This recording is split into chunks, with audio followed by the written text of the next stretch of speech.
Pré-candidatos à presidência Jair Bolsonaro, Luiz Inácio Lula da Silva, Ciro Gomes e Simone Tebet estarão em Salvador nesta manhã para eventos de pré-campanha. A data é marcada pela celebração do Dia da Independência da Bahia. É para lá que nós vamos agora, contato agora aqui no Jornal da Manhã com o repórter André Muzel. Ele está acompanhando a mobilização num dia importante, agitado aí em Salvador, né, André? Pré-candidatos todos reunidos em torno dessa comemoração, mas claro, é de se esperar que os discursos não se pautem apenas por essas comemorações, né? Mas já com um forte clima de campanha eleitoral, não é isso, André? Bom dia, bem-vindo. Bom dia, Vitor. Bom dia, Cláudia. Bom dia a todos. Esse feriado de 2 de julho na Bahia é a data mais importante para os baianos. Aqui se comemora a vitória sobre as forças coloniais na Guerra da Independência, expulsando os portugueses de Salvador no dia 2 de julho de 1823. Hoje teremos pela primeira vez, nessa corrida eleitoral, a agenda na capital baiana com os 4 principais candidatos à presidência da República. Ciro Gomes e Simone Tebet participam do tradicional cortejo cívico no Largo da Lapinha, agora de manhã. O pré-candidato Lula estará a poucos quilômetros em um ato marcado na Arena Fonte Nova com o governador Rui Costa e o senador Jacques Wagner. Já o presidente Jair Bolsonaro participará às 9 horas aqui no Farol da Barra da sua tradicional motociata. São cerca de 20 quilômetros e sairá da Barra até o Parque dos Ventos. Ele conta com a presença do pré-candidato ao governo da Bahia e ex-ministro da Cidadania, João Roma. De Salvador, André Muzel. Perfeito. Obrigado, André, pelas informações. O André que falou ao vivo com a gente, direto do Farol da Barra, onde daqui a pouquinho teremos, portanto, essa motociata em apoio ao presidente Jair Bolsonaro. Vamos seguir acompanhando e ainda hoje, ao longo dessa edição do Jornal da Manhã, mais informações para você. Vamos voltar agora a Salvador, na Bahia. O presidente Jair Bolsonaro participa das comemorações do Dia da Independência da Bahia e fala, nesse momento, durante o evento com apoiadores. Vamos acompanhar. Da nossa querida Salvador. Muito obrigado a todos vocês. Brasil acima de tudo! Deus acima de tudo! Flagramos ali justamente o encerramento da fala do presidente. Ele fazendo um agradecimento aos apoiadores com o tradicional bordão, que deve ser o lema também da campanha desse ano. Como nós estamos vendo aí nas imagens, muitos apoiadores se concentraram em torno do presidente e, como nós informamos mais cedo, essa data, o dia 2 de julho, dia da independência da Bahia, está sendo marcado por comemorações, e não só comemorações, né? Os principais pré-candidatos à presidência da República estão reunidos hoje lá em Salvador, participando de vários eventos. O presidente Jair Bolsonaro tem essa agenda que acompanhamos agora, vai participar da motociata com apoiadores. O ex-presidente Lula também está lá, tem evento daqui a pouquinho lá no estádio da Arena Fonte Nova. Simone Tebet e Ciro Gomes também, todos eles estão reunidos hoje em Salvador, na Bahia, participando de eventos em alusão à independência da Bahia. Vimos ali o presidente Jair Bolsonaro em cima do caminhão de som, agora é possível que ele desça para cumprimentar apoiadores. Estamos vendo ali as imagens e aí está, o presidente ali com uma jaqueta marrom, aparece cercado ali pela equipe de segurança e vai em direção aos apoiadores que se concentraram ali ao redor do caminhão de som, que acompanharam a fala do presidente. Vemos ali o encerramento do discurso e agora o presidente vai encaminhada para cumprimentar, tirar foto com os apoiadores ali em destaque, de jaqueta marrom, se deslocando ali, tentando enfrentar a multidão que cercou ali o caminhão de som e vai agora para esse momento de contato mais próximo com os apoiadores. A gente vê que é um dia nublado, por enquanto, em Salvador, né? O tempo está fechado, não faz aquele calor tradicional da capital baiana, estamos no inverno e mesmo assim muita gente lá nas ruas acompanhando o presidente. Vamos acompanhar um pouquinho mais para ver se o presidente fala um pouco mais. São imagens ao vivo para você que chega agora de Salvador, na Bahia, 9h46 agora pelo horário de Brasília. São as comemorações do Dia da Independência da Bahia, um sábado marcado aí pelas aparições dos pré-candidatos à presidência na capital baiana. Daqui a pouquinho a gente volta com mais informações para você. Agora são 9h47. A gente volta a falar agora das comemorações do Dia da Independência da Bahia. 4 dos pré-candidatos à presidência da República estão reunidos nesse momento em Salvador, estão participando de eventos ao longo do dia em Salvador. Um deles, o presidente Jair Bolsonaro, que a gente vê aí nas imagens. O presidente participa desde mais cedo de uma motociata organizada por apoiadores e, nesse momento, o presidente desceu da moto. A gente vê ali o ex-ministro da Cidadania, João Roma, que é pré-candidato ao governo da Bahia, participando também desse evento. O presidente desceu da moto e agora conversa com apoiadores. Será que a gente consegue ouvir um pouquinho?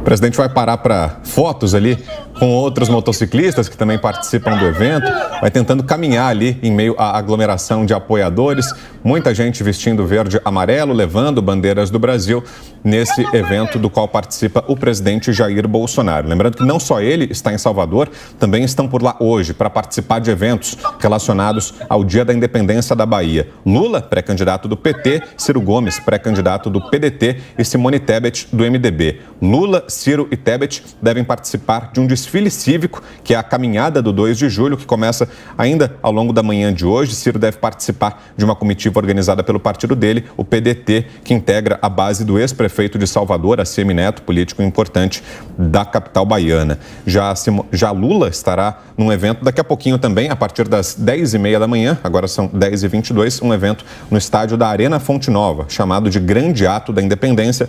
Por lá estará também o governador da Bahia, Rui Costa, e ainda o senador Jacques Wagner, também do PT, ex-governador da Bahia. Enquanto isso, a gente vê ali a caminhada do presidente Jair Bolsonaro em meio a essa aglomeração. E quero te ouvir também, Marco Antônio Costa, nosso comentarista que está com a gente aqui nesse sábado no Jornal da Manhã. Como é que está vendo essa mobilização dos pré-candidatos, Marco, e em especial do presidente Jair Bolsonaro, que está num estado onde há um domínio do PT, né? Já desde 2007, o estado da Bahia é governado por políticos do Partido dos Trabalhadores, Jacques Wagner, que eu mencionei, depois Rui Costa, né? Os dois acumularam ali períodos de 2 mandatos consecutivos e o presidente Bolsonaro tentando conquistar votos nesse que é um reduto eleitoral importante do PT, Marco.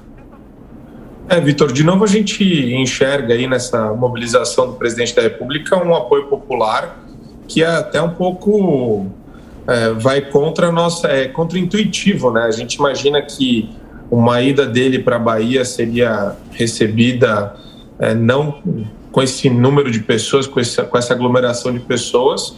Então é impressionante ver que o debate eleitoral ele está muito polarizado, mas ele está aí no coração de um reduto petista, um reduto de governadores, prefeitos que têm uma inclinação bastante expressiva para a esquerda, e mesmo assim ele conseguiu aglomerar uma quantidade expressiva de pessoas.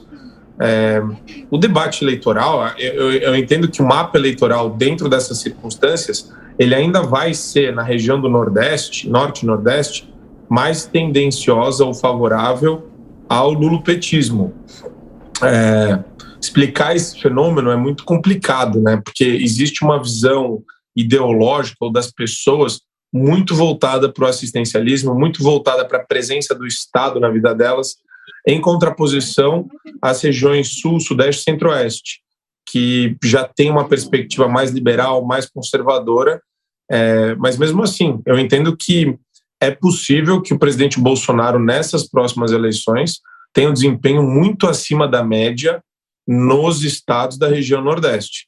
Prova disso é a maneira como ele tem sido recebido, né, dentro dessas cidades, dentro dessas regiões, que antigamente eu não teria essa pressuposição. Eu não imaginaria que acontecesse um acolhimento tão grande por parte da população local dessas regiões. Eu acho que isso é mais um sinal de que existe uma polarização no debate político brasileiro, e ainda lanço aí um desafio, né? Queria dar uma olhada depois na aglomeração do Lula. Queria ver como que o Lula vai se comportar. Simone Tebet não dá nem para falar, né? Porque é inexpressiva no debate político. Mas eu queria, assim, ver quem o Lula e quem o Ciro Gomes conseguem arregimentar nos ambientes, aí, nos palanques eleitorais deles. Se existe o mesmo acolhimento que o Bolsonaro recebeu nessas regiões também. E em relação à segurança, Marco, você tem essa preocupação também? Porque esse foi o grande tema levantado durante a semana, assim que foram... Eles não conseguem, eles não sabem lidar com isso. O Bolsonaro sofre ameaça, Bolsonaro sofre crítica todos os dias. Os candidatos à presidência da República, eles são alvo aí de muito ódio nas redes sociais. E isso não impede ele de se jogar, de se expor publicamente, até porque ele precisa se expor publicamente para sentir a temperatura das ruas. Mas é engraçado, né, como são dois pesos, duas medidas nesse caso, porque o Bolsonaro ele podia toda hora usar isso como uma espécie de vitimização, eu sou alvo de ataques, e ele prefere ignorar isso daí e tentar fazer a campanha dele de maneira propositiva, de maneira eficiente, porque, caso contrário, ele ficaria enclausurado, ele ficaria encastelado. As imagens para você chegando de Salvador. Continua a motociata do presidente Jair Bolsonaro, organizada por apoiadores e da qual participa o presidente Jair Bolsonaro em Salvador, na Bahia. A gente acompanha aí imagens ao vivo, o presidente acenando ali para apoiadores que se aglomeram ali ao redor dele, até no alto ali em uma estrutura da capital baiana. Para você que chega agora, são as celebrações do Dia da Independência da Bahia, e esse feriado em Salvador, esse 2 de julho, sábado, está sendo marcado também por eventos dos pré-candidatos à presidência da República. Além do próprio presidente Bolsonaro, candidato à reeleição, estão em Salvador e vão participar de eventos ao longo desse sábado os pré-candidatos Lula, Ciro Gomes e Simone Tebet. Daqui a pouquinho mais informações para você. Ali no distrito de Lerroville, onde o INCRA fazia todo esse trabalho de pré-titulação da própria família e até de distribuição desses créditos para as famílias que estão recebendo o título.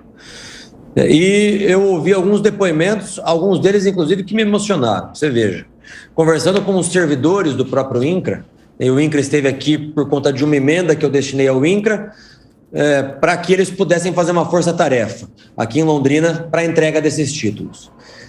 E conversando com os servidores do INCRA, os próprios servidores disseram: olha, esse é o governo que mais distribuiu títulos, da reforma agrária, títulos de propriedade. Esse é o governo que fez, de fato, que tem feito a reforma agrária. Os governos passados não queriam ver as famílias libertas, não queriam ver as famílias recebendo seus títulos. Isso foram os próprios servidores do INCRA que passaram. Um senhor que eu conversava com ele disse, chorando para mim, eu fiz até uma filmagem disso, ele disse: Felipe, eles nos escravizavam, o movimento nos escravizava, hoje nós somos libertos, hoje nós somos os nossos donos das próprias terras. Então, a simples iniciativa, que é simples para a gente, mas é a própria vida de cada uma dessas pessoas, de cada uma dessas famílias, ao receber os seus títulos, isso já é uma grande baixa para o movimento do Sem Terra. E isso tem enfraquecido o MST, tem dado liberdade, tem dado autonomia. Ontem, no final da tarde, conversando com mais um proprietário rural, ele disse para mim: Felipe, do assentamento, eu tenho certeza que pelo menos 80% das pessoas serão gratas e já são gratas ao presidente Jair Bolsonaro e lembrarão do presidente nas eleições. Ou seja, o MST jamais esperava que isso fosse acontecer, que nas mãos do presidente Jair Bolsonaro fosse acontecer uma reforma agrária que de fato respeite a lei e principalmente as famílias. Ô, deputado, estamos acompanhando aqui desde mais cedo, o senhor está vendo aqui na programação da Jovem Pan, a motociata da qual participa o presidente Jair Bolsonaro agora pela manhã lá em Salvador, na Bahia. E agora há pouco, queria destacar uma fala do presidente. Ele disse que espera que a justiça não dê ganho de causa aos estados que questionam o teto do ICMS. Falamos sobre isso também mais cedo aqui, ainda nessa edição do Jornal da Manhã. Os governadores foram ao Supremo Tribunal Federal questionando essa decisão do Congresso Nacional. O caso está nas mãos da ministra Rosa Weber, que abriu o prazo agora para manifestações. E nos próximos dias devemos ter uma decisão do Supremo Tribunal Federal a respeito, mas o presidente fez esse alerta hoje, disse inclusive que em breve o Brasil terá uma das gasolinas mais baratas do mundo e que espera que o STF não dê a vitória aos governadores nesse caso. O senhor tem essa preocupação também, deputado? Acha que existe sim o risco de que o STF suspenda essa medida? E o que é que isso provocaria? Porque a gente viu que na prática a medida já está valendo, né? Ao longo da semana vários estados aplicaram a redução do ICMS. São Paulo foi foi o primeiro deles. Ontem, mais estados, mais governadores fizeram esse anúncio também e, aos poucos, o valor está baixando nas bombas em várias regiões do país. O que é que significaria uma eventual decisão contrária do Supremo Tribunal Federal? E o senhor acredita nessa possibilidade, deputado? Essa possibilidade existe, Vitor, por uma simples razão. O Supremo Tribunal Federal se transformou num partido de oposição ao presidente e ao governo Jair Bolsonaro. Se a nossa Suprema Corte se ativesse exclusivamente às questões jurídicas, jamais poderia haver a simples hipótese deles suspenderem a eficácia da PEC que o Congresso aprovou. Ou seja, uma PEC, uma proposta de emenda à Constituição, que foi aprovada pela maioria qualificada dos deputados e dos senadores 2 vezes em cada uma das casas. Mas, como a nossa Suprema Corte se transformou numa corte política, num partido político de oposição, essa hipótese existe, essa preocupação existe. A consequência seria drástica para a população brasileira, que veria o preço dos combustíveis mais uma vez aumentar. Os valores já estão caindo. Aqui mesmo no Paraná, eu já andando pela cidade, já vejo postos de gasolina com um valor muito reduzido, chegando quase a R$5, R$6. E, portanto, se o Supremo Tribunal Federal ou qualquer um dos ministros, através de decisões monocráticas, suspendesse a eficácia dessa PEC, em primeiro lugar, seria o abuso de autoridade, mais um dos abusos de autoridade cometidos pelos ministros, mas também seria uma medida completamente ruim para a própria população brasileira. Essa hipótese existe, espero que os ministros, pelo menos dessa vez, ajam com responsabilidade. Deputado, agora Marco Antônio pode fazer essa pergunta também? Deputado, eu gostaria de voltar a respeito das manifestações públicas em favor do presidente Bolsonaro. A gente está vendo aí ele num reduto eminentemente petista, né, que é Salvador, Bahia. Você entende que essa manifestação de apoio ao presidente, de apoio público, ela é um sinal de que pode existir aí dentro do mapa eleitoral uma mudança drástica em redutos como Norte e Nordeste, em alguns estados e regiões específicas, de apoio ao Bolsonaro? Você acha que o Lula, por exemplo, a gente acabou de ver um discurso do Lula agora falando sobre a proposta do Bolsonaro de aumentar o Auxílio Brasil, de trabalhar essas pautas dentro da PEC, que muitos chamam de kamikaze, só que eu acho um absurdo. É uma PEC emergencial, é uma PEC que está trabalhando com temas prementes. Não é kamikaze porque existe responsabilidade fiscal no âmago do governo federal, dentro do Ministério da Economia. Mas você enxerga que existe um certo desespero do Lula em não conseguir fazer o discurso dele valer nesses redutos? Eu enxergo exatamente dessa maneira, doutor Marco. No Nordeste e no Norte, que já foram redutos do PT e do Lula, eu tenho a convicção, porque consigo, assim como todos nós estamos vendo com os nossos próprios olhos, eu tenho a convicção de que o presidente Jair Bolsonaro fará uma ampla votação e terá vitória nesses estados. E essa análise que eu faço é uma análise matemática e estatística. As pesquisas internas do nosso partido, do PL, apontam isso. Aponta uma queda drástica do Lula, que a cada pesquisa que nós fazemos, ele tem os seus números diminuídos no Norte e no Nordeste, e o presidente Jair Bolsonaro tem os seus números aumentando. Isso é reflexo das obras que estão sendo e que já foram entregues do governo federal, isso é reflexo dos programas que o governo federal tem feito para combater as consequências da política do fica em casa e a economia a gente vê depois. Política essa que foi incentivada pelos governadores, principalmente do Nordeste e do Partido dos Trabalhadores, que incentivaram o caos econômico, justamente visando o ano eleitoral, e as pessoas estão cada vez mais conscientes disso e, portanto, sabem aquilo que aconteceu e aquilo que o governo federal tem feito.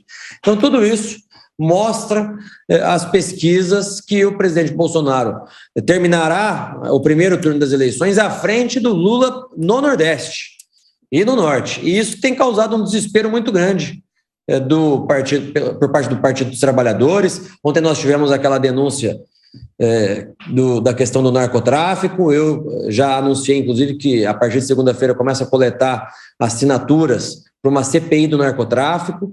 Ou seja, tudo isso me mostra que o Partido dos Trabalhadores está em desespero, porque aquilo que, na visão deles, era quase certo, eles estão vendo que não vai ser uma campanha fácil e que o presidente Jair Bolsonaro tem ampla vantagem quando a gente fala de pesquisas reais e não de pesquisas compradas. Deputado federal Felipe Barros, agradecemos aqui a sua participação no Jornal da Manhã neste sábado. Um bom dia para o senhor. Bom dia, Cláudia, Vitor, doutor Marco, um prazer falar com vocês, um bom final de semana. Obrigado. Agora 10h53. Repita. São 10. Em todos os estados é o cidadão, sou eu, você, é o Vitor Brown, todo mundo que está aqui paga caro pelo combustível. E eu não gosto da ideia de querer pagar mais para o governador ter mais recurso. Eu quero que ele haja dentro de um limite responsável dentro das finanças públicas estaduais.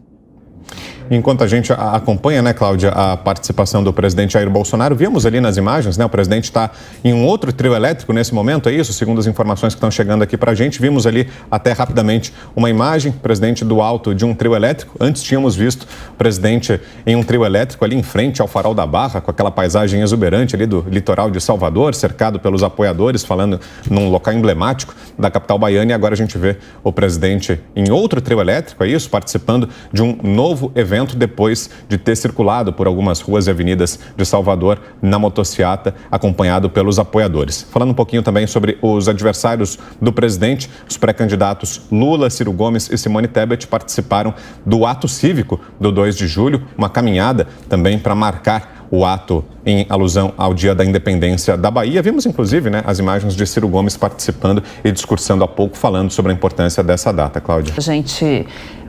O Bolsonaro está aí num caminhão, cercado pela multidão, e ele deve falar também novamente aqui em alguns minutos. Vamos ouvir.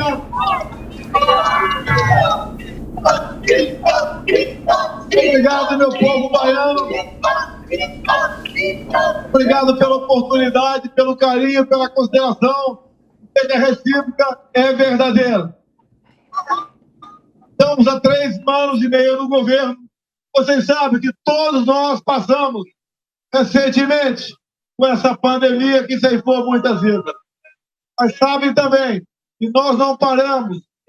Nós fizemos todo o possível para que a economia não parasse e o Brasil se despontasse realmente como um país do futuro para todos nós. Os números da economia vêm mostrando qual é o nosso potencial. Mas o grande potencial nosso é o seu povo. E hoje aqui, nesse 199º dia do aniversário da expulsão dos portugueses daqui, é um prazer muito grande se encontrar com vocês. Dizer que o Nordeste é uma parte importantíssima do nosso Brasil. Somos um só povo, uma só raça. Cada um tem esse seu credo, mas mais de 90% acredita em Deus. E nós sabemos contra quem e o que nós lutamos. É uma luta do bem contra o mal, mas o bem vencerá com toda a certeza. O Brasil